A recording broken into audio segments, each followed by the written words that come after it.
আসসালামু আলাইকুম। নাহিদ সুইশে স্বাগতম। আজকে রান্না করে দেখাবো মজাদার একটি খাবার। প্রথমে আমি একটি কড়াইতে আধা লিটারের থেকে একটু বেশি পানি তেজপাতা দিয়ে গরম দিতে দিলাম। পানিটা যখন ফুটে উঠবে এর মধ্যে আমি এলাচ দারচিনি দিয়ে দেব। এলাচ দুটো ফেটিয়ে দেব, দিয়ে ভালো করে ধুয়ে ভিজিয়ে রাখা ছোলার ডাল ও মসুরের ডাল লবণ এবং হলুদ দিয়ে আর ঝালের গুঁড়া দিয়ে সেদ্ধ হতে দেব। ভালো করে নাড়াচাড়া করে নেব। এখানে 1 চা চামচ লবণ, 1 চা চামচ হলুদ, 2 চা চামচ ঝালের গুঁড়া এবং জিরা ও ধনের গুঁড়া পরিমাণ মতন হাফ চামচ করে দিয়ে আমি সেদ্ধ দেব। এখানে একটু মিস্টেক হয়ে গেছে, আমি এর মধ্যে 1 চা চামচ আদা বাটা, 1 চা চামচ রসুন বাটা, বড় বড় 3টা পেঁয়াজ কুচি এবং একটা রসুন আমি এখানে উপরের মোটা খোসা ছিলে কোয়াগুলোর খোসা থাকবে এরকম আস্তে আস্তে কোয়া ছাড়িয়ে ভিতরে দিয়ে ডালটা সিদ্ধ হতে দেব। ডালটা 70% সিদ্ধ হবে সেই পর্যন্ত এটাকে মিডিয়াম আঁচে রেখে আমি জাল দিয়ে দিয়ে সেদ্ধ করে নেব। এর মধ্যে কিন্তু আপনারা লক্ষ্য করেছেন আমি কোনো তেল ব্যবহার করিনি।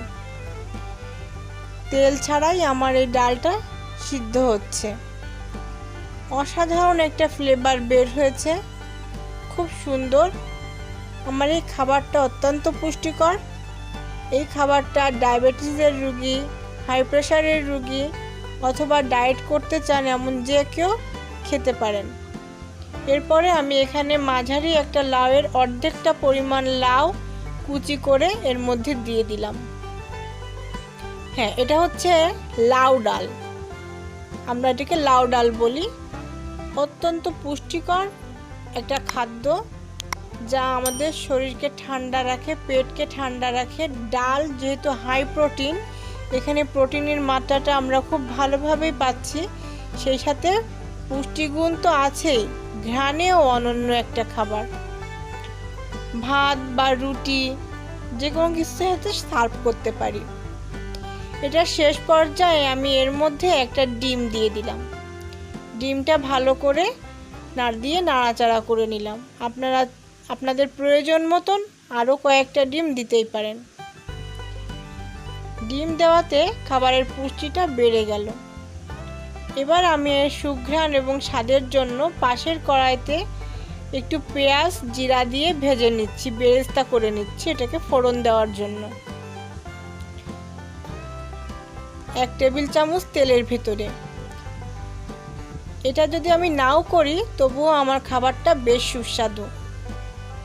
আমার রান্নাটা যদি ভালো লেগে থাকে তবে অবশ্যই একটু সাবস্ক্রাইব করে দেবেন, বেল আইকনে ক্লিক করে পাশে থাকবেন আর বন্ধুদের সাথে শেয়ার করবেন। আপনাদের একটি লাইক কমেন্ট আমার নতুন নতুন কন্টেন্ট তৈরি করতে হেল্প করে।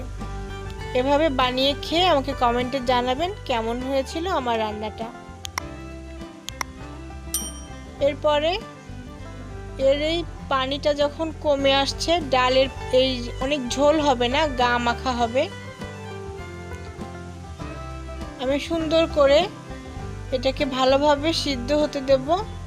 এটা আমি যখন তেলে দিচ্ছি তখন এটা অলমোস্ট ডালগুলো সিদ্ধ হয়ে গেছে, বেশি ঘোটা যাবে না, তাহলে ডালগুলো গলে যাবে, ডালগুলো আস্ত থাকবে, সেই সাথে লাউটা সিদ্ধ হয়ে যাবে।